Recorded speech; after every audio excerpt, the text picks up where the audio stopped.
हेडलाईन्सचे प्रायोजक आहे NBC bearings, लांब पळण्यासाठी। अमित शहांसोबत आज राज ठाकरेंची बैठक, फडणवीस उपस्थित राहणार नाहीत सूत्रांची माहिती। मनसेला महायुतीत सहभागी करण्यावर हालचाली। भाजप मनसेच्या युतीला संघाकडून हिरवा कंदील, हिंदुत्वाच्या मुद्द्यावरून एकत्र येत असल्यानं संघ युतीसाठी तयार। हिंदुत्ववादी विचारांच्या मतांचं विभाजन टाळण्यासाठी संघाची भूमिका, सूत्रांची माहिती।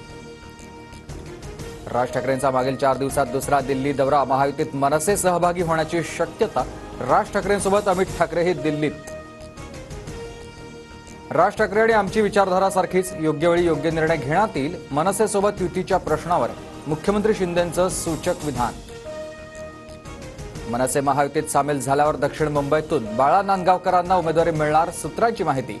राज ठाकरेंच्या दिल्लीवारीनंतर चर्चांना उधाण। कल्याण लोकसभेचे खासदार श्रीकांत शिंदेंच्या अडचणीत वाढ। कल्याण लोकसभा निवडणूक भाजपच्या कमळ चिन्हावरच लढवा, भाजप पदाधिकाऱ्यांचं चंद्रशेखर बावनकुळेंना पत्र। प्रत्येक मतदारसंघात पक्षाच्या बैठका, मेळावे घ्या, महायुतीच्या प्रचाराच्या कामाला लागण्याच्या शिंदेंच्या मंत्र्यांना सूचना। उद्यापासून मंत्र्यांचे दौरे सुरू होणार। महायुतीच्या नेत्यांची आज दिल्लीत बैठक, मुख्यमंत्री आणि उपमुख्यमंत्री दिल्लीला जाण्याची शक्यता।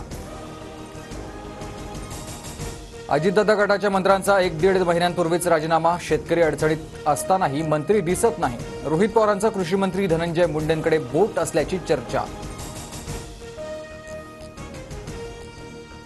उद्धव ठाकरे आज नांदेड जिल्ह्याच्या दौऱ्यावर, ठाकरेंचा आज उमरखेड अर्धापूरमध्ये संवाद मेळावा, तर उद्या उद्धव ठाकरे बुलढाण्याच्या जिल्ह्याच्या दौऱ्यावर। ठाकरे गटाचे आमदार राजन साळवी पुन्हा चौकशीच्या फेऱ्यात, एसीबीकडून आज पुन्हा साळवींची चौकशी होणार। काँग्रेस आमदार राजू पारवेंचा शिंदे गटात जाण्यास नकार, सूत्रांची माहिती। रामटेक भाजपकडे आल्यास राजू पारवे भाजपमध्ये उमेदवार असण्याची शक्यता।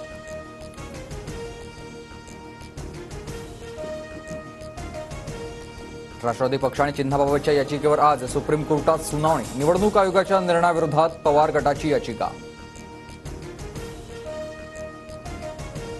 दिल्लीत आज काँग्रेसच्या कार्यसमितीची आणि केंद्रीय निवडणूक समितीची बैठक। बैठकीत महाराष्ट्राच्या काँग्रेस लोकसभा उमेदवारांच्या नावावर शिक्कामोर्तब होण्याची शक्यता। विरोधकांवरील कारवाई केवळ राजकीय हेतूनं, साई रिसॉर्ट प्रकरणी उच्च न्यायालयानं राज्य सरकारला फटकारलं। पिसे बंधाऱ्याची पाणी पातळी खालावल्यानं मुंबईत आज एका दिवसासाठी 15% पाणी कपात, पालिकेकडून नागरिकांना पाणी जपून वापरण्याचं आवाहन।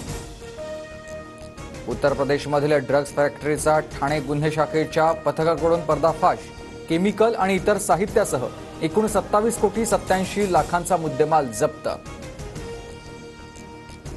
बिहारमध्ये लोकसभा निवडणुकीत भाजप 17, जनता दल 16 आणि लोक जनशक्ती पक्ष 5 जागांवर लढणार, तर एकच जागा मिळाल्यानं केंद्रीय मंत्री पशुपती कुमार पारस नाराज असल्याची चर्चा। हेडलाईन्सचे प्रायोजक आहे एनबीसी बेरिंग्स, लांब पळण्यासाठी।